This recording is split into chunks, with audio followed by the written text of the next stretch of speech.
Hi everyone, I'm doing the 100-day project for the first time this year, and I wanted to start by making my dedicated 100-day sketchbook look as beautiful as possible. This sketchbook has 50 pages and I'll be doing 2 portraits on each page. So the entire 100-day project is going to be in just this one sketchbook. I grabbed my acrylic gel pens and drew a little cute font, and I kind of wanted to do pink and red together because I really love that color combination, and my portraits are all going to be just in graphite pencil, so I wanted to have like a kind of like cute colorful cover. I really love how this turned out. I think it's really cute and the colors really pop, and it's really making me want to grab this sketchbook each day to draw in it, which is kind of the point. I've never done the 100-day project before, and honestly, it's very overwhelming. So I wanted to keep it as simple as possible for myself, using just this one sketchbook and a mechanical pencil to draw. I've got lots of mechanical pencils that I've got from various art subscription boxes, but this is my absolute favorite. And this mechanical pencil I've literally had for decades. I've had it for such a long time, I couldn't even tell you when I bought it. It comes in that pack of 2, a blue and a red, and you just buy these refill leads when you need them. So it's a really inexpensive art supply. You don't need to be doing massive hauls and have heaps of art supplies and have really expensive things to make meaningful art. In my last video, I spoke about the subject that I'll be doing for this project, and I'm going to be drawing 100 portraits of 100 activists, past and present, for all various causes and a great diversity of people. And I think working in just one medium in this graphite pencil is going to give a really great cohesiveness to the project. Now I've got a massive list of people that I want to draw over the 100 days, and I'm just choosing them each day as I feel like drawing that particular person. So they're not in any particular order of importance or anything like that. I'm just choosing who I want to draw each day. So the way I draw portraits is I sketch really lightly, and then I roll over the picture with my kneadable eraser just to take the bulk of the graphite off, and then I can go in with the details once I've got the proportions sort of correct. I love drawing in mechanical pencil because you can get such a great variation in line weight. You can get beautiful shading or really intense bold lines as well, just with one pencil. I find I can get so much detail, which really helps with portraits as well, especially around the eye area. I really love doing tiny details with mechanical pencils too. My preferred lead weight, which is what I'm using here, is the 0.5, and I'm just going to show you how easy it is to replace the leads as well. If this still had the eraser on top, you just pop that out the top of the cap, drop the lead into the center of the barrel there through the hole, and then click it down a couple of times and the lead will come through, and then you're good to go. I think I'm going to keep track of how many leads I go through in this project over the 100 days because I think it's going to be quite a lot.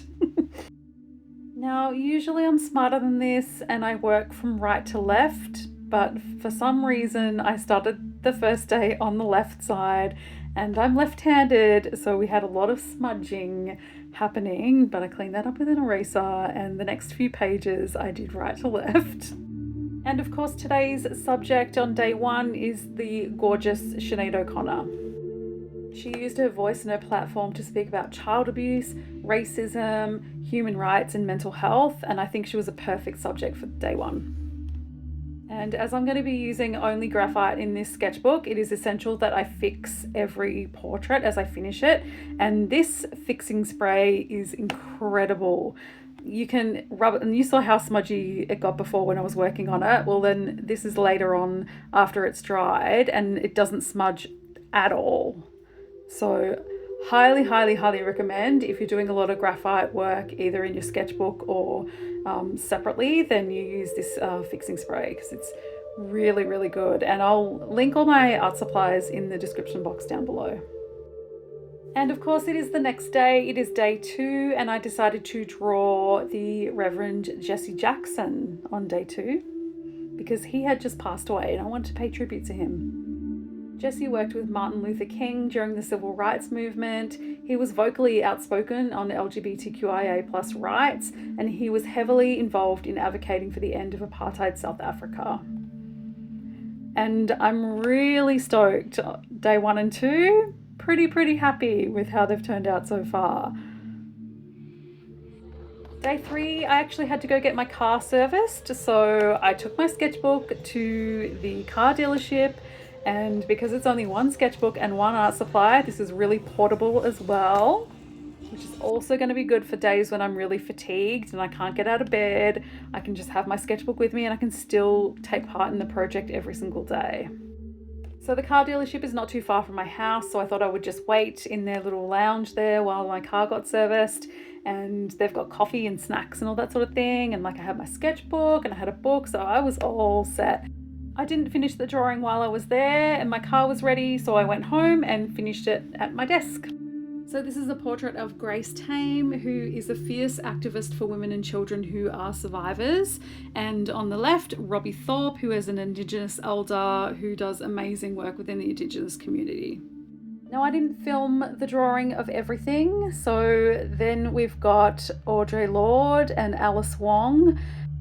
Alice for her incredible work for disability justice, and Audre, who dedicated her whole life to confronting all forms of oppression. And I'm writing big captions on all of the subjects on Instagram as I post these each day, and I will be making the entire project into a zine later in the year, so it will have the portraits and the people's stories as well. So somehow that brings us to day 7, which is an entire week's worth of portraits, and I honestly thought it would be harder to start, but I'm so passionate about this project and really excited about the portraits that I'm doing. And I'm also loving sharing the stories each day of these people and what they've achieved and how they inspire me. So yeah, I'm really hoping that this momentum keeps going because there's still a long way to go. But I think the success is going to be in choosing a subject that you're really passionate about or really interested in and making it easy for yourself. So I'm making it easier for myself by having one sketchbook, one art supply. I don't have to think about color palette or composition really or anything like that because I'm just doing the portrait. And I'm spending about an hour on these each day. And at the moment, it's been pretty manageable. Now my day 7 subject is the incredible Greta Thunberg. Can you imagine being so sure of yourself to have the confidence to strike against your government at just 15 years old? I could never. Greta's been so passionate about climate justice that she's become internationally known for her activism on behalf of every single one of us who live on this earth. She's also passionate about human rights, twice joining the humanitarian flotilla that headed to Gaza to deliver aid. She came to activism because she first heard about climate change when she was 8 years old and couldn't understand why so little was being done about it. And as a teenager who myself was very disturbed also by global warming and what I heard about that in school in the 80s, I wrote multiple essays in high school about it and fought with the local loggers about logging, and I completely relate to her feelings at that age. And she also raises awareness for neurodivergence. She organises school strikes. She's only 23 now, and it blows my mind about how much she's achieved. And it's really proof that if you're passionate and you want to change the world, you can find ways to do so. There was a book published in 2019, which is a collection of her speeches called No One is Too Small to Make a Difference. And I think that's such a great title. And, I hope that you believe that too. So here's a flip through of what I've completed so far in just over a week of the 100-day project. And if you want to read some more about each of these subjects, you can head to my Instagram, where I've written a little bit about what they do, who they are, why they inspire me. And I'm really doing this project to not only highlight people that inspire me, but also to introduce you to people that you might not know that can inspire you as well. Okay, it took me an extra couple of days to get this video finished. So I've actually done 2 more portraits in that time. So here we are with day 11 and day 12, which is the stunning Frida Kahlo, who probably needs no introduction here, but an amazing example of using your art as activism. And then we have the local drag icon, Femme Fatale, who does incredible work for disability justice, trans rights. Like, they are incredible.